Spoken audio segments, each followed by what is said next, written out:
Yes sir. अब दूसरे वाले सर्किल की इक्वेशन आई होगी x square plus y square minus 6x minus 6y plus 11। Plus 11। ये दोनों सर्किल आ रहे हैं, तो पहला काम तो दोनों सर्किल सॉल्व कर दो। अगर पॉइंट ऑफ इंटरसेक्शन होगा, दोनों सर्किल का पॉइंट ऑफ इंटरसेक्शन चाहिए ना, वो बाद में सीखेंगे कि कहाँ पे इंटरसेक्शन होगा नहीं होगा, अगर होगा तो क्या होगा वो निकालना है। दोनों सॉल्व कर दो, तो x square plus y square की वैल्यू यहाँ रख दो, तो आएगा 8 minus 6x minus 6y plus 11 equal to 0। यहां से आएगा 6x plus 6y is equal to 3, नहीं 19 यस ना आएगा 19 ना। Yes sir. अच्छा, यहां से आएगा x plus y equal to 19/6। अब सिंप्लीफाई करने के लिए y की वैल्यू आएगी 19/6 माइनस x, ये वैल्यू उठा के यहां रख दो, तो ये आ जाएगा x square plus 19/6 minus x का होल स्क्वायर इक्वल टू 8। इसको सॉल्व करके क्या निकाल लोगे, एक्स आ जाएगा किसी, बोलो भाई।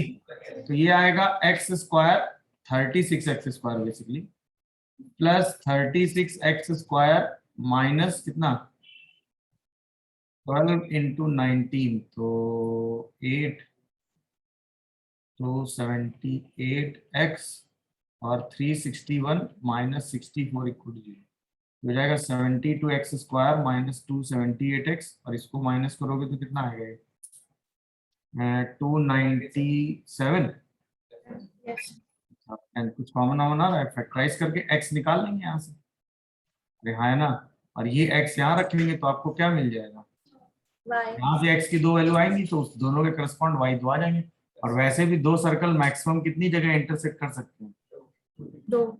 ये इंटरसेक्शन सर्किल की इक्वेशन निकालना आसान है, वो आप सीख गए, आराम से निकाल लेंगे। दोनों सर्किल का पॉइंट ऑफ इंटरसेक्शन अगर पॉसिबल होगा तो क्या होगा ये भी निकालना है, तो वो भी निकाल लेंगे।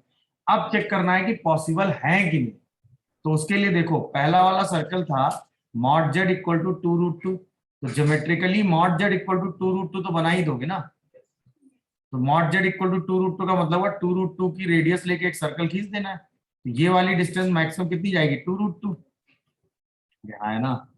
ये वाला पॉइंट होगा 2√2, ये वाला पॉइंट होगा 2√2 आई, और ये वाला होगा -2√2 और ये होगा -2√2 आई। ओके हो।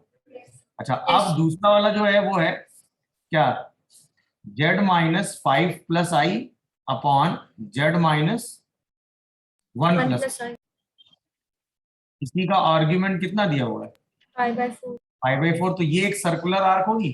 अच्छा, एक पॉइंट होगा z1 5 प्लस आई, एक पॉइंट होगा z2 1 प्लस आई, है ना।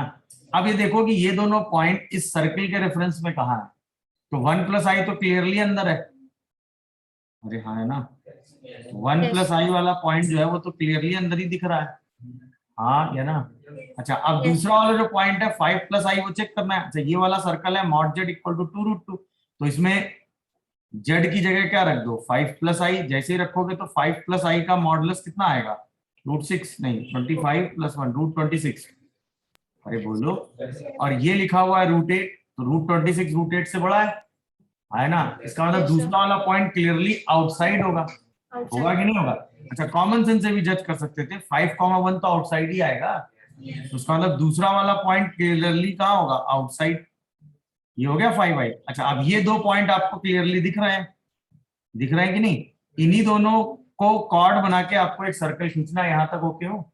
अरे हाँ, अच्छा, इस सर्कल जो आपने निकाला इतनी मेहनत करके, इसका सेंटर आ रहा है 3,3, दिखा क्या, 3,3 सेंटर कहाँ होगा, वो इस लाइन के ऊपर ही होगा कहीं, और वो भी आउटसाइड ही होगा, क्योंकि भाई मॉड ऑफ 3 + 3i निकालोगे तो वो कितना निकल के आएगा 3√2, अरे हाँ है ना, 3√2 का मतलब √18, और √18 √8 से तो बड़ा होगा ना, तो ये जो सेंटर इसका आएगा 3 + 3i वो भी आउटसाइड ही आएगा, तो इसका मतलब यहाँ पर जो आप सर्कल बनाओगे रफली वो कुछ ऐसा बन रहा होगा, देख लो, जो कि इन दोनों पॉइंट से पास कर रहा होगा, ये फील आया कि नहीं, तो इन दोनों से पॉइंट पास करने वाला जो सर्कल बन रहा होगा वो कुछ ऐसा बन रहा होगा, दिखा सबको कि नहीं, ये वाला, हाँ जी, यहाँ तक कोई कंफ्यूजन बोलो, अरे हाँ है ना।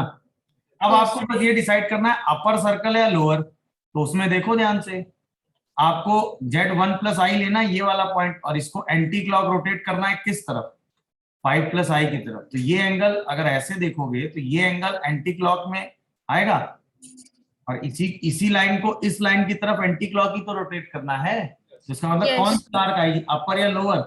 अपर आर्क। अपर आर्क इसको कितने पॉइंट पे इंटरसेक्ट करेगी, एक। तो दोनों का एक ही पॉइंट ऑफ इंटरसेक्शन काउंट करना है, जिसका एक्स कोऑर्डिनेट 1 से ऊपर आ रहा हो। अरे हाँ है ना भाई, एक एक्स कोऑर्डिनेट 1 से ऊपर आएगा, एक एक्स कोऑर्डिनेट 1 से नीचे आएगा। Sorry, y coordinate, y coordinate किस दिख रहा है कि नहीं? Yes, एक sir. का वाई कोऑर्डिनेट जो होगा वो 1 से ऊपर होगा, और एक का वाई कोऑर्डिनेट 1 से नीचे होगा। दिख रहा है कि नहीं? तो आपको वो वाला पॉइंट लेना है जो 1 से ऊपर है, और ये वाला आर्क लेना नहीं है, लेना यही वाला आर्क है। तो number of point of intersection these two circle is not 2, it 1, क्योंकि ये पूरा सर्कल नहीं है, ये क्या है, आर्क। आर्क। फील आ गया कि नहीं? तो यहां से वही वाला एक्स लेंगे जिसके लिए y की वैल्यू 1 से बड़ी आ रही है। बड़ी। देख लो, पूरा एनालिसिस डन हो गया। कोई डाउट आ रहा हो तो बताओ, समझ में आ रहा है क्या? Yes. ये एनालिसिस था, कुछ क्लियर हो गया? बोलो। अब हमें जिस इक्वेशन का लोकस पढ़ना है, locus of mod of z minus z1 upon z minus z2 equal to k, where k belongs to any positive real number. हाँ, k belongs to real positive थी, इंक्लूडिंग जीरो भी कर ही लो।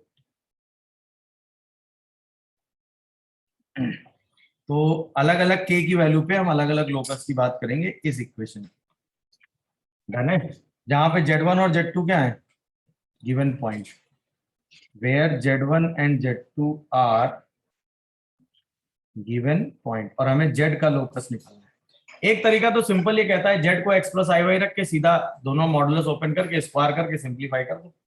अरे हाँ है ना, उससे जो लोकस आना होगा आ जाएगा। अरे समझ गए? बट वो काम आप हर बार नहीं करोगे, क्योंकि हम अभी k की वैल्यू के हिसाब से सीधा जज कर लेंगे कि लोकस आएगा क्या, और सीधा उसी लोकस की इक्वेशन वहां निकाल के काम करेंगे। अब पहला कॉमन सेंस देखो, अगर हम k की वैल्यू 0 ले लें तो mod of z minus z1 upon mod of z minus z2 0 आएगा। इसका मतलब mod of z minus z1 0 आएगा। इसका मतलब locus of z is a point circle आया। Locus of z is point, मतलब वही सेम पॉइंट z1 और सर्कल। पॉइंट एक सर्कल होता है ना जिसकी रेडियस 0 होती है। अरे हाँ है ना, तो अगर k को 0 रखेंगे तो z z1 को कोइंसाइड कर जाएगा। k को 0 रखेंगे तो z किसको कोइंसाइड करेगा, z1 को। यानी उस केस में जो लोकस होगा वो एक पॉइंट होगा। अब पॉइंट एक सर्कल होता है ना, तो लोकस एक पॉइंट सर्कल होगा। पहला रिजल्ट दिखा सबको कि नहीं? अच्छा, सेकंड आओ, अगर k की वैल्यू 1 ले लेते तो mod of z minus z1 equal to mod of z minus z2 equal to 1 हो जाएगा। इसका मतलब mod of z minus z1 equal to mod of z minus z2 होगा कि नहीं? देखो। अच्छा, अब इस स्टेटमेंट को अगर आप पढ़ो तो आप ये बोलोगे कि z एक ऐसा पॉइंट है जिसकी z1 और z2 दोनों से डिस्टेंस क्या है, सेम। z एक ऐसा पॉइंट है जिसकी z1 और z2 दोनों से डिस्टेंस क्या है, सेम। तो इस केस में अगर आप फिक्स पॉइंट z1 और फिक्स पॉइंट z2 रखो और दोनों को ज्वाइन कर दो, और आपको ऐसे पॉइंट z सर्च करने हैं जो z1 और z2 से इक्वी डिस्टेंस पे हो, तो सोचो उस केस में जितने भी z होंगे वो इसके परपेंडिकुलर बाइसेक्टर पे होंगे कि नहीं? क्योंकि परपेंडिकुलर बाइसेक्टर पे आप कोई भी z पिक करोगे वो z1 और z2 से इक्वी डिस्टेंस पे होगा कि नहीं? हमेशा कोई भी z उठा लो, उसकी z1 और z2 से हमेशा डिस्टेंस कैसी होगी, सेम। तो जो z होगा वो बेसिकली कहां लाई करेगा, z1 और z2 को मिलाने वाली लाइन के परपेंडिकुलर बाइसेक्टर, और परपेंडिकुलर बाइसेक्टर एक स्ट्रेट लाइन होगी। यानी इस केस में लोकस ऑफ z क्या होगा, यानी अब जो लोकस ऑफ z आएगा वो क्या आएगा, स्ट्रेट लाइन। और वो भी कैसी स्ट्रेट लाइन, परपेंडिकुलर बाइसेक्टर आएगी वो straight line,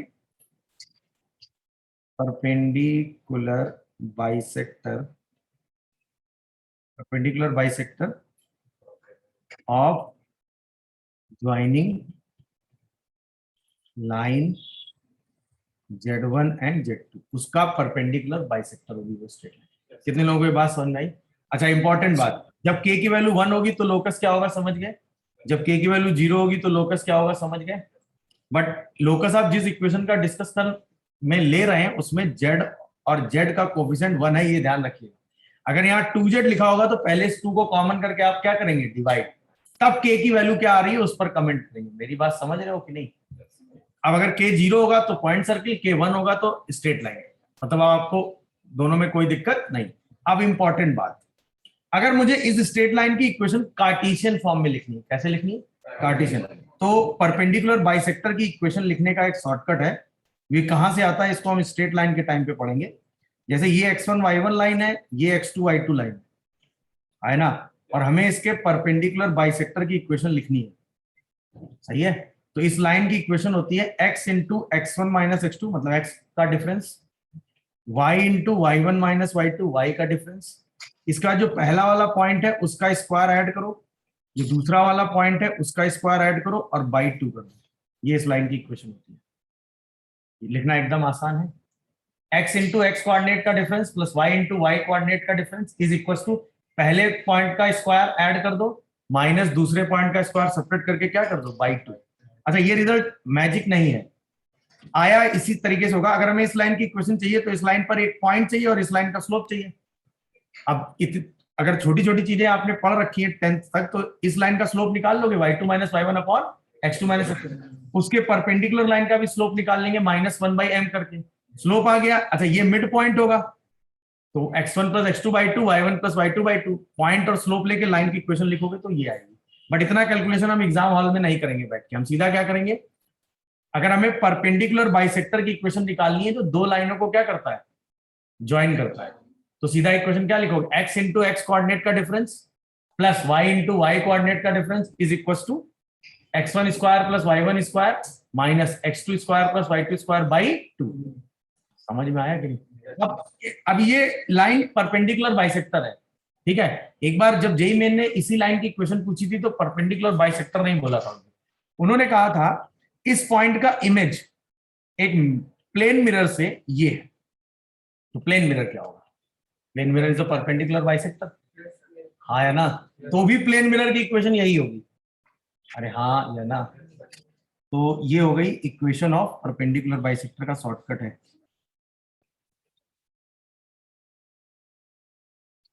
equation of perpendicular bisector of joining x1 y1 and x2। ये शॉर्टकट आप आराम से लगा देंगे तो आपका काम जल्दी हो जाएगा। अच्छा, ये तो फील सबको आया ना कि उस लाइन की इक्वेशन परपेंडिकुलर बाइसेक्टर ही होगी, ऐसा कोई जिसको ये चीज फील ना आ रही हो? मेरे हिसाब से ऐसा कोई नहीं होगा ना, है क्या? ये सबको दिख रहा है ना कि perpendicular bisector is the locus, बोलो, क्योंकि परपेंडिकुलर बाइसेक्टर पे ही जब z होंगे तभी उनकी डिस्टेंस z1 और z2 से इक्वल होगी। ये बात समझ में आ रही है कि नहीं? Perpendicular bisector equation Cartesian form में कैसे लिखेंगे समझ में आ रहा है? इसमें कहीं कोई डाउट? एक्स वाई में इक्वेशन लिख के जो भी इसका काम करना होगा वो कर लेंगे, बोलो। अब याद करो, आपने स्टार्टिंग में z minus z1 upon z minus z2 की वैल्यू जब 1 थी तो आपने कहा था ना locus of z is a purely real, याद करो 1 नहीं, यहां पर हम मान लो 1 और यहाँ पे +1 ले रहे थे, तो आपने कहा था ना z by z bar is purely imaginary. अरे z minus 1 upon z plus, नहीं z इज प्योरली इमेजिनरी, शायद ये आया था, यहां से आया था z equal to z bar आता, z equal to minus z bar आता है यहाँ से।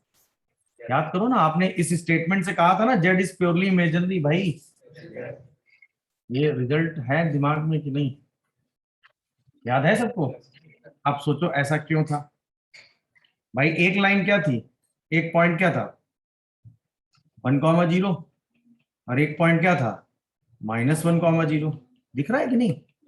z minus z1 z minus z2, तो इसको लिखोगे ना z माइनस -1। अरे हाँ है ना, दोनों का परपेंडिकुलर बाइसेक्टर क्या होगा, y axis x equal to 0।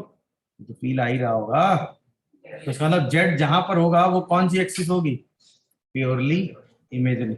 इसीलिए यहां से लोकस ऑफ z क्या आता है, प्योरली आप समझ में आया ऐसा क्यों होता है? कितने लोगों को समझ में आया भाई एग्जाम्पल वाइज बताओ। अरे हाँ या ना। अच्छा मान लो हमें इसका लोकस कार्टेशियन में निकालना होता तो x इक्वल टू 0 कैसे लाते? देखो x into -1 plus y into 0 -0 equal to -1 का स्क्वायर प्लस 0 का स्क्वायर माइनस -1 का स्क्वायर प्लस 0 का स्क्वायर बाई 2, तो आता -2x equal to 0, x equal to 0। यही लोकस था परपेंडिकुलर बाइसेक्टर का। है समझ में? तो अगर ये वैल्यू 1 के बराबर है तो आप आंख मूंद के उसका लोकस परपेंडिकुलर बाइसेक्टर लिखेंगे। अब इसमें कोई डाउट नहीं। अरे हाँ या ना? कोई डाउट कंफ्यूजन तो बोलो। फील हुआ ये सब? चलो अब इसी में कई चीजें हैं, जैसे मान लो ऐसा हो कि mod of z minus Z1 अगर mod of z minus Z2 के इक्वल है तो z एक ऐसा पॉइंट है जो Z1 और Z2 को मिलाने वाली लाइन को परपेंडिकुलर बाइसेक्ट करता है। ओके हो? ये इसमें तो कोई डाउट नहीं है ना। आप सोचो अगर हम इसी इक्वल टू को हटा के ग्रेटर देन का साइन लगा दें और z minus Z1 less than का साइन लगा दें z माइनस Z2, अब फीलिंग देखो। Z1 और Z2 अगर इक्वल टू होता तो आप कहाँ होते? Z1 और Z2 को मिलाने वाली लाइन के परपेंडिकुलर बाइसेक्टर होते ना, अगर इक्वल टू का साइन होता। बट अब क्या है खेल कि आपको ऐसे Z कलेक्ट करने हैं जिनकी Z1 से डिस्टेंस Z2 की डिस्टेंस से ज्यादा है, तो ऑब्वियसली वो Z1 से दूसरी छोर पे होंगे। अगर भाई इस लाइन पे होंगे तो बराबर हो जाएंगे। जैसे आप इधर आओगे तो Z1 की डिस्टेंस बड़ी हो जाएगी, यानी अब जो लोकस ऑफ Z होगा वो परपेंडिकुलर बाइसेक्टर के आगे का रीजन होगा। इस रीजन में Z लाई करेगा कि नहीं बताओ? इसमें कोई डाउट? ओके हो इस बात से? Very good. और अगर यही काम यहां हो रहा होगा तो भी सेम लॉजिक, Z1 और Z2 को जो मिलाने वाली लाइन होगी परपेंडिकुलर बाइसेक्टर वो तो खींच ही लोगे। बट अब क्या है Z2 से डिस्टेंस बड़ी है तो Z1 की तरफ आ जाओगे, तो अब जो लोकस ऑफ Z होगा वो कहाँ होगा? Z1 की तरफ। ये बात समझ पाए कि नहीं समझ पाए? Yes. पक्का ना? क्योंकि अब क्या है यहां पर कहीं Z होगा तो उसकी Z1 से डिस्टेंस Z2 की डिस्टेंस से ज्यादा आ जाएगी। फील आ रहा है कि नहीं? यहां होगा तो Z1 की डिस्टेंस Z2 की डिस्टेंस से कम आ जाएगी। अरे बोलो भाई, तो कहां आप होंगे? अगर Z1 बड़ा है तो आप Z2 की तरफ चले जाएंगे मिडिल से, और अगर Z2 बड़ा है तो Z1 की तरफ आ जाएंगे मिडिल से। फीलिंग आई कि नहीं आई? हाँ या ना? अब जैसे जेई मेन ने ये क्वेश्चन कई बार पूछा है, उन्होंने कहा कि mod of Z minus 3 greater than mod of Z minus 6। सही है? तो बताओ Z कहां होगा? भाई तुरंत आप एक्स एक्सिस पे आएंगे, एक पॉइंट होगा 3, एक पॉइंट होगा 6, दोनों का मिड कितना होगा? 3 + 6/2 यार 9/2। अरे हाँ या ना? तो मिड जा रहा होगा 9/2, 0 से। अरे हाँ या ना? अब आपसे कहा गया कि 3 वाली डिस्टेंस ज्यादा है तो आप 6 की तरफ चलेगा तुरंत कि नहीं? तो इसका मतलब जिस तरफ Z होगा वो 6 की तरफ होगा कि नहीं बताओ? यानी कि रियल पार्ट ऑफ Z हमेशा किससे बड़ा आएगा? 9/2 से। फील करो भाई, कोई भी Z यहां लोगे तो उसका रियल पार्ट तो यही होगा ना, और वो हमेशा किससे बड़ा आएगा? 9/2. आप 4 ऑप्शन दिए होंगे, real part of Z is greater then 5, greater than 6, greater than 9/2, greater than 8/3। तो आंसर क्या हो गया? सीधा डायग्राम से ही समझ में आया? क्या? अगर इक्वल टू होता तो इक्वलिटी लगा देते, अगर लेस होता तो लेस कर देते। नहीं समझ रहे हो भाई? और यही क्यों होगा ये बात समझ में आई? क्योंकि ये दोनों रियल एक्सिस पे थे ना, और इसी का परपेंडिकुलर बाइसेक्टर जो होगा वो वाई एक्सिस के पैरेलल एक लाइन होगी कि नहीं होगी? और आपको इस रीजन में रहना है तो इस रीजन में जितने भी एक्स आएंगे वो 9/2 से हमेशा ग्रेटर आएंगे, यानी जो भी Z आएगा उसका रियल पार्ट हमेशा किससे ग्रेटर होगा? 9/2। अब इसी को अगर कोई सॉल्व करता तो वो ऐसे करता कि भाई x-3 + iy का mod greater than x-6 + iy का मॉड, फिर दोनों साइड मॉड ओपन करता है x-3 का whole square + y² is greater than x-6 का होल स्क्वायर + y²। फिर वो कहता है x² - 6x और प्लस का 9 + y² is greater then x² - 12x plus का 36 + y² कैंसिल करता है, फिर इधर लाता, यहाँ से आता 6x, ये इधर जाता है, यहाँ से बचता 27। फिर वो कहता है x is greater then 9/2। x का मतलब real part of z is greater then 9/2। इतना हम काहे लिखेंगे ये बताओ? सीधा हमें डायग्राम बनाएंगे, खट से आंसर लिखेंगे। बोलो ऐसा नहीं कि ये बिना इस डायग्राम सोचे आप क्वेश्चन कर नहीं पाओगे। देखो जेड का क्वेश्चन जहां फंसे ना, जेड को सीधा उठा के क्या रख दो, x प्लस आई, तो आपको उसके बाद एक आंसर तो मिल ही जाना। मेरी बात समझ रहे हो? बट अगर आप ज्योमेट्रिकली थोड़ा शार्प होंगे तो चीजें ज्यादा तेजी से देख पाएंगे और कर पाएंगे। और ये इतनी बड़ी चीज है नहीं कि आप एनालिसिस कर नहीं सकते। मेरी बात समझ रहे हो कि नहीं? अब ये क्वेश्चन पूछा कई तरीके जा सकते हैं। जैसे इसी स्टेटमेंट को मैं ऐसे भी लिख के आपसे पूछ सकता था कि mod of z minus 3 upon z minus 6 is greater than 1, then real part of z। Same ही लिखा है कि नहीं? दोनों का मॉड पहले ब्रेक करेंगे, सो क्रॉस मल्टीप्लाई करेंगे, फिर यही वाला रिजल्ट उठा के लगा देंगे। और अगर ये इक्वल टू 1 होगा तो तुरंत आप क्या कहेंगे, 3 और 6 को मिलाने वाली लाइन पे के परपेंडिकुलर बाइसेक्टर, और वो इक्वेशन क्या होगी, x इक्वल टू 9/2। समझ रहे हो सारा खेल कि नहीं? तो इसका मतलब अगर ये वैल्यू 0 होगी तो लोकस क्या होगा, समझ गए? अगर ये वैल्यू 1 होगी तो लोकस क्या होगा, समझ गए? और k जो है मॉड के बराबर है, तो k सिर्फ पॉजिटिव हो सकता है, निगेटिव हो नहीं सकता। अब सिर्फ बचता है 0 और 1 के अलावा। थर्ड सिचुएशन क्या आती है, k जो है वो कोई भी पॉजिटिव रियल नंबर है बट 1 नहीं, तो 0 तो अपने आप हट गया ना। तब जो लोकस ऑफ z होगा वो एक सर्कल होगा। इसके बाद लोकस ऑफ z क्या होगा, सर्कल। अगर k की वैल्यू 1 नहीं है, 0 नहीं है, तो लोकस ऑफ z हमेशा क्या आएगा, सर्कल। ये बात समझ रहे हो कि नहीं? अब उस केस में अगर आपको सर्कल प्रूव करना है तो वो तो आसान तरीका है भाई, z minus z1 equal to k times of z minus z2 हो जाएगा कि नहीं? अरे हाँ है ना। अब सर्कल की इक्वेशन तो निकाल लोगे। एक तरीका तो है, आप z को सीधे क्या रख देना, x प्लस आई वाई, और सिंप्लीफाई करके सर्कल की इक्वेशन निकाल दो। कर लोगे कि नहीं? सर्कल सब लोग निकाल लेंगे, कोई कंफ्यूजन किसी को? बोलो। तो लोकस ऑफ z उस केस में सर्कल आ जाएगा कि नहीं? कहीं डाउट आ रहा हो तो बताओ। अरे हाँ या ना? डन हो गया? देख लो कोई डाउट आ रहा हो तो। अब जैसे मैं आपसे सिंपल सवाल पूछूं कि mod of z plus 4i upon z plus 4i upon z minus 3 equal to 1, locus of z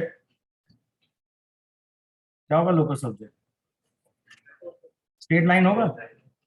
अरे हाँ है ना, z minus z1 z minus z2 और इक्वल टू 1 दिया है ना, तो लोग 1 पे क्या होता है लोकस, स्ट्रेट लाइन। अच्छा यहीं पे पूछा गया 2z plus 4i upon z minus 3 equal to 1, अब लोकस ऑफ z क्या होगा, स्ट्रेट लाइन या सर्कल? अब क्या है, 1 होने पर ये 1 होने पर लोकस स्ट्रेट लाइन तब होता है जब z का कोफिशिएंट 1। अभी क्या इस z का कोफिशिएंट 1 है, तो आप तुरंत क्या लिखोगे, z plus 2i upon z minus 3 equal to half हो जाएगा।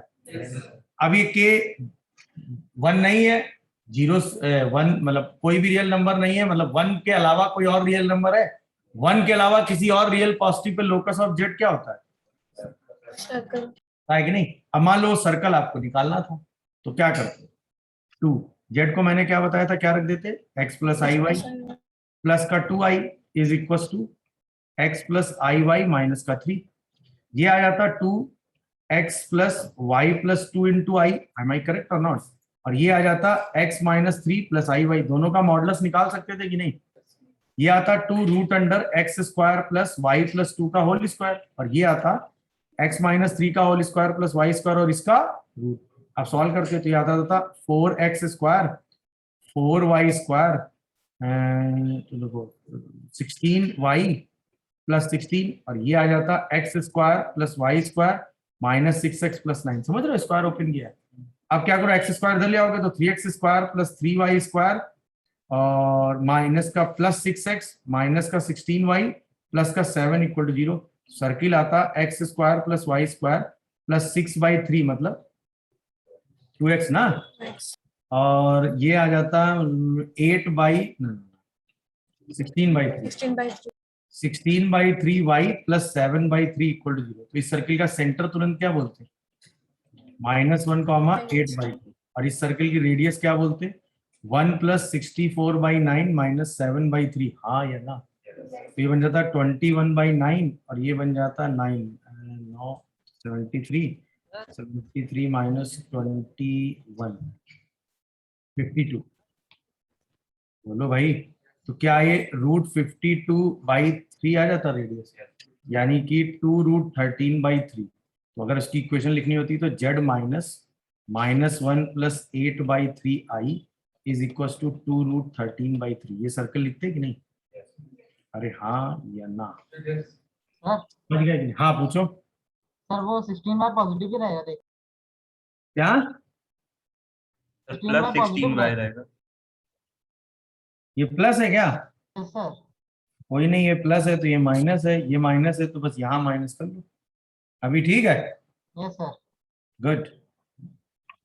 समझ गए कि नहीं? तो अगर इस सर्किल की इक्वेशन निकालनी होगी तो क्या टेक्निक लगाएंगे? समझ में आया? सेंटर रेडियस सर्किल का आ गया। अच्छा, पूरी लोकस जो है पूरा सर्कल होगा कि नहीं होगा? सर्कल तो पूरा ही होगा ना, उसमें ऐसा तो नहीं कुछ पोर्शन मिसिंग होगा, अपर पोर्शन आर्क तो नहीं है। लोकस क्या होगा? पूरा पूरा सर्कल। तो जो जेड होगा वो पूरे सर्कल पे कहीं ना कहीं लाई कर रहा होगा। उसका सेंटर पूछा होगा तो भी निकाल लोगे, रेडियस पूछा जाएगा तो भी निकाल लोगे। कहीं कोई कंफ्यूजन हो तो बोलो। समझ रहे हो कि नहीं भाई? Yes sir. पक्का? इससे ज्यादा लोकस इस इक्वेशन में, इससे ज्यादा वेरिएशन नहीं। नोट करो। पॉइंट निकाल लिया था वो बीच में। भाई सिंपल सी बात थी, दो लाइनें थी। एक लाइन थी भाई, इसको लिखोगे ना z -4i। ये ध्यान रखना कि what is z1 and what is z2। अगर इसमें प्लस माइनस में गड़बड़ी कर दी तो यही गलत हो जाएगा। ये वाला पॉइंट हो जाएगा 0, -4, ये वाला पॉइंट हो जाएगा 3, 0 और इसी का परपेंडिकुलर बाइसेक्टर आपको लिखना है।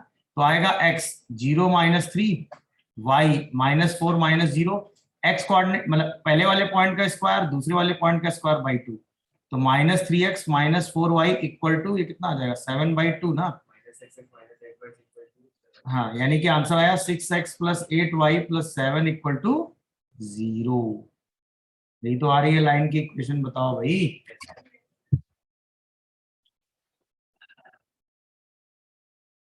तो जेड का लोकस इस लाइन पे कहीं भी लाई कर सकता है। दो लोकस एक साथ लेकर चलेंगे। चलो, locus of mod of z - z1 plus mod of z - z2 equal to k, where z1 and z2 are two given point, where z1 and z2 are two given point। अच्छा, अब mod of z - z1 का मतलब z की distance कहां से? z1। mod of z - z2 का मतलब z की डिस्टेंस कहां से? इसका मतलब अब ऐसा z हमें चाहिए जिसकी z1 और z2 से डिस्टेंस कैसी है? k, मतलब कांस्टेंट है। हाँ या ना? चलिए अब देखिए, z1 और z2 दो फिक्स पॉइंट होंगे आपके सामने कि नहीं, ये बताओ। और आपको ऐसे z का लोकस डिस्कस करना है जिसकी z1 और z2 से डिस्टेंस कांस्टेंट हो। अब कॉमन सेंस सोचो, या तो z इन दोनों को मिलाने वाली लाइन पे कहीं होगा, या लाइन के अबव या बिलो होगा। ये बात फील आई? गुड। अब अगर अबव या बिलो होगा तो z1 z और z2 हमेशा एक ट्रायंगल बनाएंगे। ये बात फील आई? और ट्रायंगल के बारे में आपने एक बात बहुत अच्छे से पढ़ी है कि सम ऑफ टू साइड हमेशा थर्ड साइड से क्या होगा? इसमें कहीं कोई डाउट नहीं। यहां तक एकदम ओके हो? यानी कि अगर z - z1 plus z - z2 mod of z1 - z2 से ग्रेटर है तो z का लोकस जो होगा वो अबव या बिलो होगा। यानी k की वैल्यू अगर मॉड ऑफ z1 - z2 से ज्यादा है तो हमेशा ट्रायंगल बनेगा कि नहीं, ये बताओ। ये बात कितने लोगों को दिखी? Yes sir. अगर k की value mod of z1 - z2 से है तो z या तो लाइन के ऊपर होगा या लाइन के नीचे, क्योंकि ट्रायंगल बन रहा होगा ना तब, क्योंकि सम ऑफ टू साइड तब थर्ड साइड से क्या हो जाएगा? ग्रेटर। तो पहला लोकस का पॉइंट यही है कि जो k है वो मॉड ऑफ z1 - z2 से ज्यादा है। तो जो z का लोकस है वो एक इलिप्स होता है। z का लोकस क्या होता है? इलिप्स। अच्छा, इलिप्स इसलिए होता है क्योंकि इलिप्स का बेसिक नेचर होता है कि अगर आप दो पॉइंट फिक्स करो और एक पॉइंट z लो जिसकी इन दो पॉइंट से डिस्टेंस का सम उनके बीच की डिस्टेंस से बड़ा हो तो वो पॉइंट हमेशा इलिप्टिकल पाथ में मूव करता है। ये इलिप्स का ज्योमेट्रिकल रिप्रेजेंटेशन है कि अगर आप दो फिक्स पॉइंट लो और एक पॉइंट वेरी कराओ ऐसे वेरी कराओ कि उसकी इन दो पॉइंट से जो डिस्टेंस हो उसका सम इन दोनों पॉइंट की डिस्टेंस से ज्यादा हो, तो वो पॉइंट हमेशा इलिप्टिकल पाथ पे मूव करेगा। घर में क्या करिएगा, दो पॉइंट ऐसे लीजिएगा, उससे एक रस्सी ऐसे बांध दीजिएगा, मतलब एक नॉर्मल सा, और यहां पर एक पॉइंट ले लीजिएगा, और ये डिस्टेंस इससे बड़ी हो, ऑब्वियसली जब ये पॉइंट ऊपर लोगे तो डिस्टेंस बड़ी हो ही जाएगी, और इसको फिक्स करके मूव करा दीजिएगा। तो ये हमेशा एक इलिप्टिकल पाथ पे ही मूव करेगा ये पॉइंट। ये लेंथ फिक्स है ना, ये वाली, ये तो ये वाली लेंथ अगर फिक्स रखोगे तो ये पाथ हमेशा इलिप्स ही आएगा, इलिप्स के अलावा वो कोई और पाथ आएगा नहीं। तो इसका मतलब अगर k की वैल्यू z1 माइनस z2 से ज्यादा है तो लोकस ऑफ z क्या होगा, locus of z is ellipse. Ellipse के बारे में दो बातें हैं, उनको अभी समझ लीजिए, जब इलिप्स पढ़ेंगे तब इलिप्स पूरा पढ़ेंगे, अभी के लिए जितना जरूरी है उतना पढ़ रहे हैं। पहली चीज तो हमने इलिप्स की ज्योमेट्री पढ़ी, इलिप्टिकल पाथ, है ना। तो लोकस ऑफ z उस केस में इलिप्स होगा जिसके लिए z1 and z2 are its focus. अब क्या होता है फोकस, जब इलिप्स पढ़ेंगे तब। इसके बाद उसकी एक इसेंट्रिसिटी आती है, किसी भी ellipse is a conic section, उसकी एक इसेंट्रिसिटी आती है जो कि होती है mod of z1 minus z2 by k। यहां पर एक k दिया होगा ना क्वेश्चन में, और z1 और z2 दो फिक्स पॉइंट होंगे, तो mod of z1 minus z2 by k, हाँ या ना। तो अगर k की value mod of z1 minus z2 से ज्यादा है तो लोकस ऑफ z हमेशा क्या होगा, एक इलिप्स होगा। उस इलिप्स के लिए z1 और z2 क्या होंगे, उसके फोकस, और उसकी इसेंट्रिसिटी क्या होगी, mod of z1 minus z2 by k, हाँ या ना। पूछो पूछो पूछो पूछो। इसेंट्रिसिटी क्या होता है? यार क्या होता है इस पे अभी मत आओ, अभी समझो इसेंट्रिसिटी। इसेंट्रिसिटी क्या होता है, अब भाई ना, अब क्या होता है मैं फिर टाइम जाएगा। इसेंट्रिसिटी किसी भी कोनिक सेक्शन के लिए एक फिक्स क्वांटिटी होती है जिससे कोनिक सेक्शन की वैरायटी डिसाइड होती है। अगर E1 है तो वो पैराबोला है, E1 से बड़ा है तो हाइपरबोला है, E1 से छोटा है तो वो इलिप्स है। इलिप्स के लिए E हमेशा 1 से छोटा आता है, और ये 1 से छोटा आ भी रहा है क्योंकि अगर k से डिवाइड कर दोगे तो ये 1 से छोटी क्वांटिटी दिख रहा है कि नहीं। और अगर E इनफाइनाइट है तो सर्कल है, E 0 है तो स्ट्रेट लाइन है। ये 5 ही कर्व आपको पढ़ने हैं कोऑर्डिनेट में, तो हर E पर वो अलग अलग आते हैं, वो अभी इसेंट्रिसिटी के चक्कर में नहीं पढ़ो, जब बताएंगे तब बताएंगे। बट इलिप्स के लिए इसेंट्रिसिटी का इंपॉर्टेंस है इसलिए बताया मैंने, और ये वैल्यू हमेशा किसके बीच में होगी, 0 से 1। तो आपको सिर्फ इतनी चीज अभी दिमाग में रखनी है कि ये लोकस क्या होगा, इलिप्स। कब होगा इलिप्स, जब k की वैल्यू किससे ज्यादा होगी, mod of z1 minus z2। तो ये लोकस हमेशा क्या आएगा, इलिप्स, जिसके लिए z1 z2 क्या आएंगे, फोकस, और उसकी इसेंट्रिसिटी कितनी आएगी, mod of z1 minus z2 by k। अब आओ भाई, एबव या बिलो तो डिस्कशन में आ गया। अब सोचो अगर z1 और z2 को मिलाने वाली लाइन पे ही z है, भाई यहां और यहां होगा तब तो यही चीज होगी ना जो अभी हमने पढ़ी, बोलो। बट अगर इन दोनों को मिलाने वाली लाइन के बीच में कहीं तो ट्रायंगल तो बनेगा नहीं। तब z माइनस z1 और z माइनस z2 का जो सम होगा वो mod of z1 minus z2 के इक्वल होगा, हाँ है ना। तो सेकंड केस यही है, क्या है कि जो k है वो mod of z1 minus z2 के बराबर है। तो जो लोकस ऑफ z है वो z1 और z2 को मिलाने वाली लाइन सेगमेंट है कि नहीं, अरे हाँ या ना।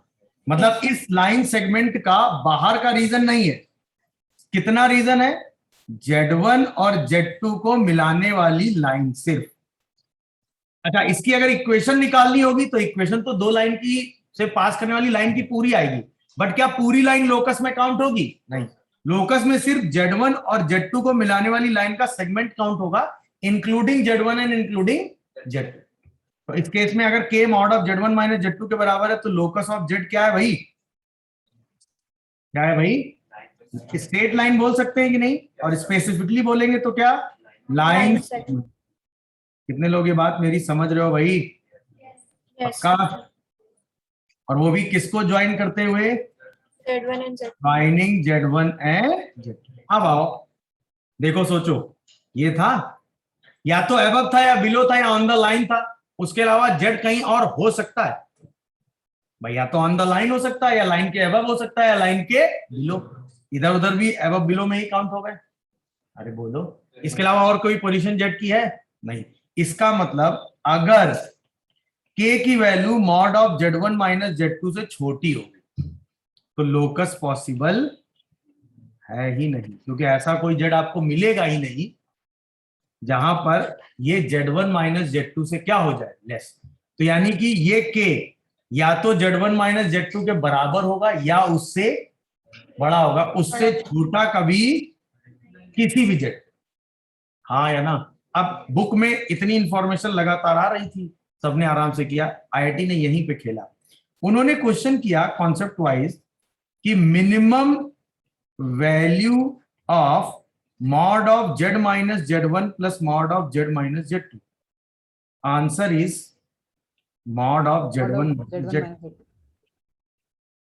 सोचो भाई, इसकी वैल्यू हम k मान लेते हैं, तो k या तो mod of z1 minus z2 से बड़ा होगा, k या mod of z1 minus z2 के बराबर होगा, इससे छोटा।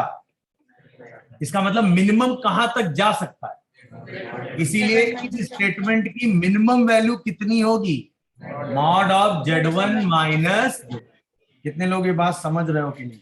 ये इसका एक्स्ट्रा एनालिसिस है। अच्छा, ये एनालिसिस आप केवल एक कंडीशन पे यूज कर सकते हैं, जब z का कोफिशिएंट 1 हो।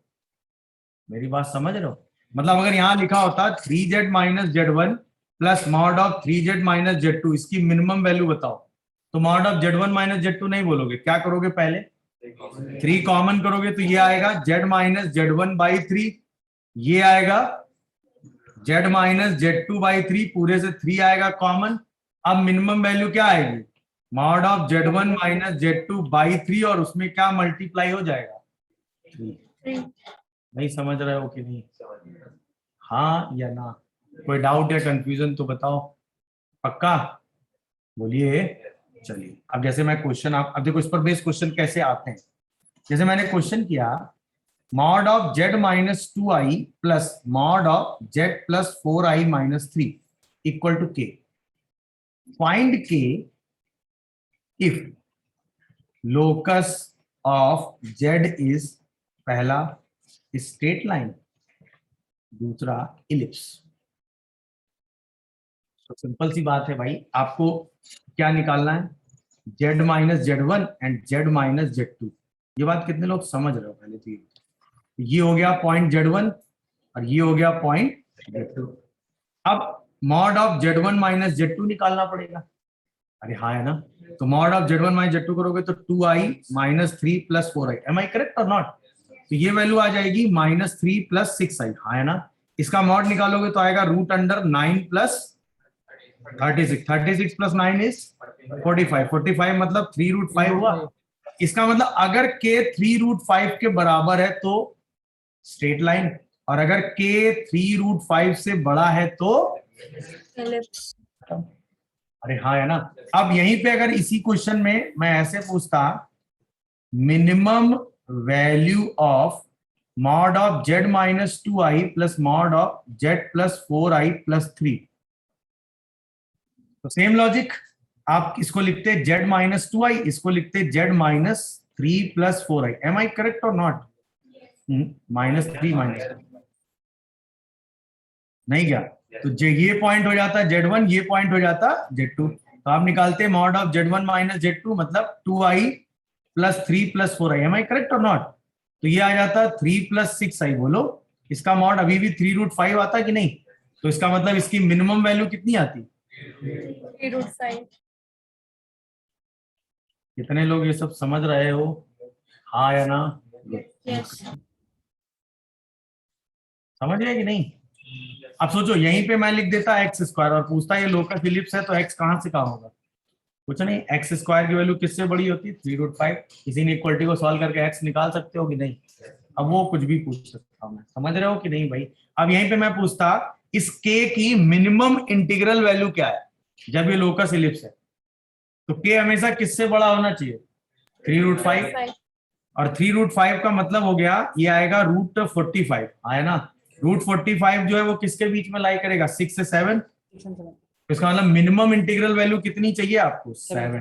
क्योंकि 6 पॉइंट समथिंग हो गया ना। तो पहला इंटीजर जो इलिप्स के लिए सेटिस्फाई करेगा वो क्या होगा? 7। तो क्वेश्चन कितनी भी तरीके से घुमा के पूछा जा सकता है, बट कॉन्सेप्ट सेम है। अगर k mod of Z1 minus Z2 के बराबर है तो स्ट्रेट लाइन, अगर उससे बड़ा है तो अच्छा इस केस में कहा जाए लोकस ही नहीं है तो k किससे लेस होना चाहिए, mod of Z1 minus Z2 3√5 से अगर लेस होगा तो लोकस पॉसिबल, यानी k की वो मिनिमम इंटीग्रल वैल्यू क्या है जिसपे लोकस पॉसिबल नहीं है, मैक्सिमम इंटीग्रल वैल्यू क्या है 6। अरे हाँ या ना, वो क्वेश्चन कितनी भी तरीके से आपसे घुमा के पूछा जा सकता है, नोट करिए। अब लोकस क्या कहना चाह रहा है सोचो, Z एक ऐसा पॉइंट है जिसकी Z1 और Z2 से डिस्टेंस का जो डिफरेंस है वो कांस्टेंट है। अरे हाँ या ना, Z की Z1 से डिस्टेंस, Z की Z2 से डिस्टेंस और दोनों का डिफरेंस वो क्या है, फिक्स है। तो Z किस लोकस पर मूव करेगा ये डिस्कशन करना है, हाँ या ना। अब सोचो Z1 और Z2 दो फिक्स पॉइंट है, तो या सेम लॉजिक है, या तो पॉइंट अबव बिलो होगा या ऑन द लाइन कहीं होगा। ओके हो इस बात से।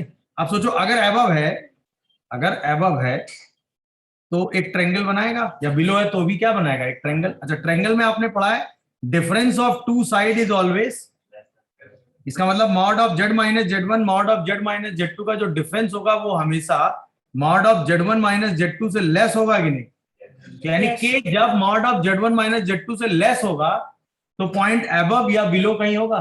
तो पहला केस तो हम यही पढ़ेंगे कि k की value mod of Z1 minus Z2 से लेस है। कितने लोग ये समझ पाए, जब ये लेस होगा तो उस केस में जो लोकस ऑफ Z आएगा वो हाइपरबोला आएगा। क्या आएगा, हाइपरबोला। मतलब ये रहा Z1 ये रहा Z2, हाइपरबोला कुछ ऐसा बनता है। सेम लॉजिक है, यहाँ पे जब आप Z पॉइंट लोगे तो इसकी इससे और इससे डिस्टेंस का जो डिफरेंस होगा वो कांस्टेंट होगा, या इस हाफ में Z लोगे तो भी ये डिफरेंस क्या होगा, कांस्टेंट। यानी Z या यहाँ हो जाए इस वाले उस हाफ पे, या Z इस वाले हाफ पे हो जाए, तो उसे हम कहते हैं हाइपरबोला। उसे हम क्या कहते हैं भाई, हाइपरबोला। समझ गए कि नहीं। अच्छा इस हाइपरबोला के लिए भी ये जो Z1 और Z2 पॉइंट होंगे ना ये क्या होंगे, फोकस। तो लोकस अगर k की value mod of Z1 minus Z2 से लेस है तो लोकस ऑफ Z क्या है भाई, अच्छा लेस है मगर जीरो नहीं है, लेस है मगर जीरो नहीं है, तो लोकस ऑफ Z क्या है भाई, hyperbola. Z1 and Z2 are its focus, same just like ellipse,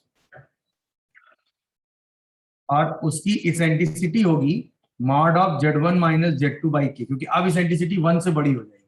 दिख रहा होगा, बोलो पहला लॉजिक क्लियर। अब आओ सोचो अगर Z1 और Z2 ये पॉइंट है, आपका Z यहां है आपका Z यहां है, बीच वाला तो कवर हो गया ना यहाँ पे। अब Z यहां है तो Z माइनस Z1 और Z माइनस Z2 के बीच का जो डिफरेंस है वो क्या mod of Z1 minus Z2 है। अगर Z यहां है तो Z माइनस Z1 और Z माइनस Z2 के बीच का डिफरेंस कितना है, mod of Z1 minus Z2। इसका मतलब सेकंड केस क्या हुआ भाई, k की वैल्यू क्या है, mod of Z1 minus Z2। तो लोकस ऑफ Z जो है वो Z1 और Z2 को मिलाने वाली लाइन ही है, बट अवे फ्रॉम Z1 है और अवे फ्रॉम, ये बात कितने लोग समझ रहे हो, मतलब अब लोकस स्ट्रेट लाइन है बट इसमें कौन सा पोर्शन मिसिंग है, Z1 और Z2 का लाइन सेगमेंट। तो ये रे की तरह ट्रीट हो रहा है कि नहीं ये बताओ, क्या ये लाइन रे की तरह ट्रीट हो रही, मतलब Z या तो यहां हो सकता है या यहां हो सकता है। सोचो ना, Z माइनस Z1 और Z माइनस Z2 का डिफरेंस यही तो आ रहा है, Z माइनस Z1 और Z माइनस Z2 का डिफरेंस यही तो आ रहा है। तो उस केस में लोकस ऑफ Z क्या हो गया भाई, क्या वो स्ट्रेट लाइन हुआ, और वो कैसी स्ट्रेट लाइन है, रे है। अरे हाँ है ना, बोलो अवे फ्रॉम, अरे sir joining Z1 and Z2, joining Z1 and Z2 but away from Z1 and Z2। कितने लोग ये समझे, हाँ या ना। अच्छा अब तीसरी चीज इसमें छूट रही है, जीरो। जीरो तो एकदम स्पेसिफिक है, अगर ये जीरो हुआ के तो ये डिफरेंस जीरो, मतलब ये दोनों लेंथ सेम, और ये जब दोनों लेंथ सेम होंगी तो क्या होगा ये बताने की जरूरत मेरे हिसाब से तो नहीं है, mod of z minus z one mod of z minus z two के बराबर है, तो लोकस ऑफ जेड क्या होगा? वो भी कौन सी straight line? Perpendicular bisector. Perpendicular bisector of joining. अरे कहां खो गए भाई? जेड की जेड वन और जेड टू से डिस्टेंस सेम हो गई, तो जेड कहां आ गया? जेड वन और जेड टू को मिलाने वाली लाइन के Perpendicular bisector। आया भाई, भूल गए क्या? तो अगर के जीरो लिखा है तो जो जेड का लोकस होगा वो बेसिकली क्या होगा? जेड वन और जेड टू को मिलाने वाली लाइन का परपेंडिकुलर बाइसेक्टर। तो लोकस स्ट्रेट लाइन होगा कि नहीं उस केस में, ये बताओ। तो जीरो होने पर भी लोकस ऑफ जेड क्या होगा? Straight line. वो भी कौन सी straight line? Perpendicular bisector of joining Z1 and Z2। अच्छा, ये लाइन की इक्वेशन तो निकाल ही लोगे। तो सोचो, यहाँ पे इसीलिए मैंने जीरो मिसिंग किया था क्योंकि ये जीरो से बड़ा होगा हमेशा, हाँ या ना? जीरो के इक्वल नहीं हो सकता। बात समझ रहे हो कि नहीं? जैसे मान लो के लेस देन 5 है, तो के 0 से 5 के बीच में ही हो सकता है ना वो डिफरेंस। बात समझ पा रहे हो कि नहीं? इसमें कहीं कोई डाउट बोलो। तो अब सोचो, कहाँ कहाँ आप Z1 और Z2 दो फिक्स पॉइंट है, आप ऊपर और नीचे का रीजन भी कवर कर चुके हो, ये और ये सेगमेंट भी कवर कर चुके हो, हाँ है ना? और इक्वल टू जीरो होने पे परपेंडिकुलर बाइसेक्टर भी कवर कर चुके हो। अब क्या लगता है कहीं कुछ जेड बच रहा है क्या? नहीं। तो इसका मतलब के की वैल्यू जीरो कवर हो गई, के की value mod of z one minus z two cover हो गई, के की value mod of z one minus z two से लेस कवर हो गई। तो क्या के की वैल्यू कभी mod of z one minus z two से ज्यादा हो सकती है? इसका मतलब अगर के की value mod of z one minus z two से ज्यादा है तो उस केस में लोकस पॉसिबल नहीं है। No locus of. कब नहीं होगा, समझ में आया? हाँ या ना? इसका मतलब इतने में आपने क्या पढ़ा? या तो के इससे छोटा होगा या इसके बराबर होगा या जीरो होगा, बट इससे बड़ा कभी नहीं होगा। तो इस स्टेटमेंट की मैक्सिमम वैल्यू कितनी होगी? Mod of z one minus Z की मैक्सिमम वैल्यू कितनी होगी? Mod of z one. इसका मतलब इसको हम क्वेश्चन में ऐसे भी पूछ सकते हैं आपको कि max value of mod of z minus z one minus mod of z minus z two का मॉड इज कितनी होगी? Mod of z one minus z. Question में ये भी यूज किया जा सकता। कितने लोग समझ गए? अब जैसे क्वेश्चन आया आपके सामने, mod of z minus three i minus mod of z minus four i plus one का मॉड इक्वल टू के, और आपको फाइंड करना है के if locus of z is पहला स्ट्रेट लाइन, दूसरा हाइपरबोला। समझ गए कि नहीं? तो सबसे पहले आप z minus z one z minus z two की तरह लिखोगे, तो लिखो, क्या लिखोगे? जेड माइनस थ्री आई, तो ये जेड वन दिख गया सबको, और z minus minus one plus four i, ये जेड टू दिख गया सबको।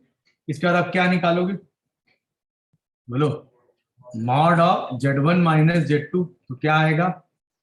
Three i plus minus four i, हाँ या ना? तो ये बन जाएगा वन माइनस आई। तो mod of z one minus z two कितना आ गया? रूट। इसका मतलब अगर के की वैल्यू रूट टू हुई या के की वैल्यू जीरो हुई तो लोकस ऑफ जेड क्या होगा? अच्छा, के की वैल्यू अगर रूट टू से लेस हुई, जीरो से रूट टू के बीच में, तो क्या होगा? अगर के की वैल्यू रूट टू से ज्यादा हो गई तो लोकस नॉट पॉसिबल।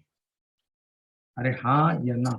तो how many integral value in which locus of z is a straight line? One, है ना? How many integral value if locus of z is a hyperbola? Again one, k equal to 1, क्योंकि zero से root two के बीच में सिर्फ एक integer आएगा ना भाई। अरे हाँ या ना? कोई डाउट या कंफ्यूजन? अब इंपॉर्टेंट बात, अगर यही क्वेश्चन मैं ऐसे पूछ लेता आपसे कि mod of z minus three i minus mod of z plus four i minus one equal to के, और मैं आपसे कहता फाइंड के if locus of z is पहला स्ट्रेट लाइन और दूसरा हाइपरबोला। अब देखो दोनों में अंतर क्या है। आपने जो चीज पढ़ी है उसमें यहाँ मॉड लगाया है कि नहीं, बट यहाँ इस बार मॉड नहीं लगाया। बोलो भाई, तो अब जो भी आंसर आएगा वो आप मॉड के हिसाब से रिपोर्ट करने वाले हो। भाई ये वैल्यू निगेटिव भी आ सकती है ना, मतलब के अब निगेटिव भी आ सकता है। तो हम क्या करेंगे, अपना लोकस मॉड पे ही निकालेंगे और फिर के की वैल्यू निकाल देंगे। मतलब हम क्या करेंगे, अपने क्वेश्चन को ये लिख लेंगे, z minus 3i minus mod of z plus 4i minus 1 equal to mod के। लिख सकते हो कि नहीं? तो हम के नहीं किसकी वैल्यू निकालेंगे और वहां से किसकी वैल्यू निकाल देंगे, के की। प्रोसेस समझे? अब देखो, स्ट्रेट लाइन होने के लिए मॉड के या तो √2 होगा, मॉड के या तो 0 होगा, ये तो अभी हमने थोड़ी देर पहले कहा ही है आपको। और हाइपरबोला होने के लिए मॉड के हमेशा √2 से लेस होगा, ये तो आपने कहा ही है। बोलो भाई, तो यहां से आंसर आएगा k equal to 0 minus √2 and plus √2, और यहां से आंसर आएगा k is lies between minus √2 से √2 बट नॉट इक्वल टू। बस ये फर्क। कितने लोग ये चीज समझ गए? अगर मॉड नहीं लगा हुआ तो कैसे डील होगा बोलो? और इसकी मैक्सिमम वैल्यू √2 होगी, ये बताने की जरूरत नहीं। अरे हाँ या ना, नोट कर लीजिए जल्दी से।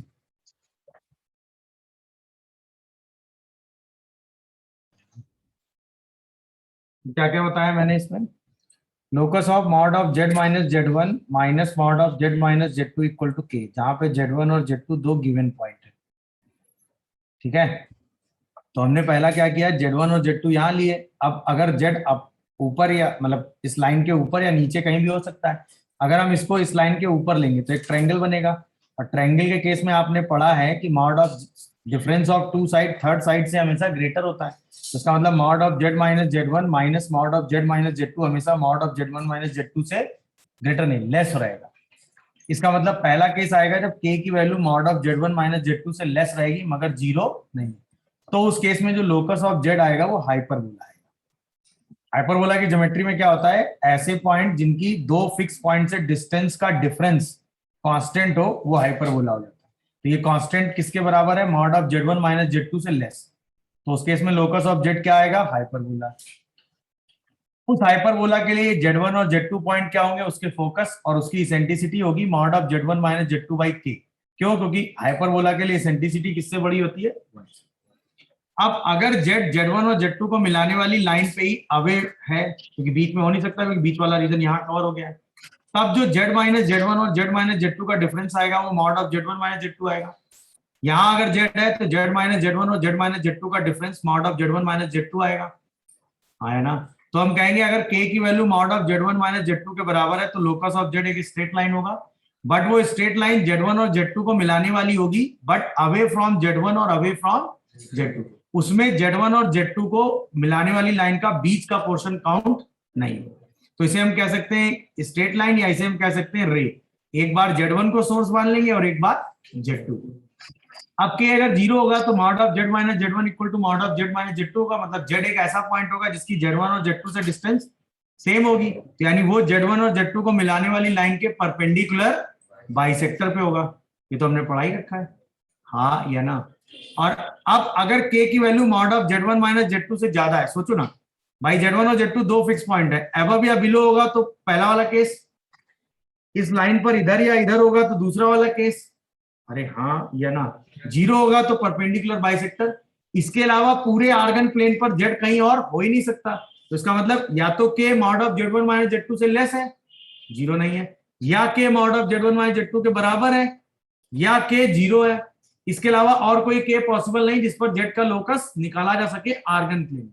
यानी अगर k की value mod of z1 minus z2 से ज्यादा है तो ऐसा कोई z हमें मिलेगा ही नहीं, तो नो लोकस ऑफ z। इसके हिसाब से चलो तो k maximum mod of z1 minus z2 हो सकता है क्योंकि या तो उससे लेस रहेगा, उससे ज्यादा पॉसिबल है नहीं। मेरी बात समझ रहे हो? तो इसका मतलब mod of z minus z1 minus mod of z minus z2 की मैक्सिमम वैल्यू कितनी आएगी, mod of z1 minus z2। इसके बाद मैंने एग्जांपल दिया था mod of z minus 3i mod of z minus 4i plus 1। यहां से सबसे पहले z1 निकालोगे, यहां से माइनस कॉमन करके z minus minus 1 plus 4i z2 निकाल लोगे। फिर mod of z1 minus z2 निकालेंगे तो 3i plus 1 minus 4i, 1 minus i का मॉड √2 आ गया। अब अगर ये k √2 के बराबर हो या 0 के बराबर हो तो स्ट्रेट लाइन हो जाएगा भाई, k equal to mod of z1 minus z2 या 0। और अगर ये k mod of z1 minus z2 से लेस है यानी 0 से √2 के बीच में है तो क्या होगा, हाइपरबोला। और अगर k √2 से बड़ा हो गया तो लोकस पॉसिबल नहीं। अब इसी में अगर ये मॉड ना लगा होता तो हम क्या करते, इस लोकस को सॉल्व करने के लिए सबसे पहले इसमें क्या लगा लेते, मॉड, तो k में भी मॉड लग जाता। यानी इससे पहले जो हम k में डिस्कस कर रहे थे वो हम किस में डिस्कस करेंगे, मॉड k में। तो मॉड k की वैल्यू या तो √2 होगी या 0 होगी, तो k प्लस माइनस √2 या 0 आ जाएगा। इस केस में मॉड k की वैल्यू 0 से √2 के बीच में होगी, तो k की वैल्यू माइनस √2 से √2 आएगी, बट नॉट इक्वल टू 0। तो जब k माइनस √2 से √2 होगा 0 छोड़ के, तो क्या होगा, हाइपरबोला। और जब k 0 माइनस √2 और √2 होगा तो क्या होगा, क्या होगा, स्ट्रेट लाइन। समझ रहे हो कि नहीं? चलिए इतनी चीज बताइए। क्या ये, हाँ पूछो, लास्ट 2 क्वेश्चंस के कर लो यार, सर उसका आंसर निकाल दिया। कोई बात नहीं, सेम 5 करो, √2 आ रहा है सर मॉड। कोई बात नहीं, सेम करो, डिफरेंट आंसर निकालेंगे ही नहीं। करेक्शन कर लो, ये है ओरिजिनल क्वेश्चन, तभी Z1 Z2 सेम ले लिए ना मैंने। वो ठीक है, वो आप अपने हिसाब से निकाल लेंगे। Z1 Z2 अलग अलग देख के आप आंसर तो सॉल्व कर ही लोगे ना बार बार। लिख रहे थे क्या ये? अरे फिर से सुनने लगे थे क्या तुम लोग?